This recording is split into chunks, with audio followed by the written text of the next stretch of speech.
નીતા અંબાણી કે જેમણે 7 વર્ષ સુધી નેચરલ કન્સીવ કરવા પ્રયત્ન કર્યો હતો, તે પછી તેમણે આઈવીએફની હેલ્પ લીધી, જેમાં તેમને ઈશા અને અનંતના બર્થ થયા.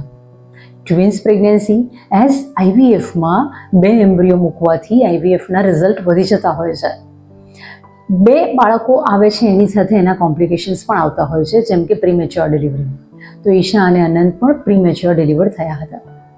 તે પછી તેમણે નેચરલ કન્સીવ કર્યું અને આકાશને જન્મ આપ્યો. તો આ સ્ટોરી આપણને 2 વસ્તુ શીખવાડે છે કે આઈવીએફની જર્ની થોડી ડિફિકલ્ટ છે પણ હોપફુલ છે. બીજી વસ્તુ, આઈવીએફ પછીથી પણ નેચરલ કન્સેપ્શનનો રેટ બહુ વધી જતો હોય છે, કેમ કે એક વખત તમને બાળકો છે એટલે તમારા સ્ટ્રેસનું લેવલ ઘણું ઘટી જાય છે, જેનાથી આપના હોર્મોન્સના લેવલ બેટર થઈ જાય છે અને ઇઝીલી નેચરલ કન્સેપ્શન થઈ શકે છે.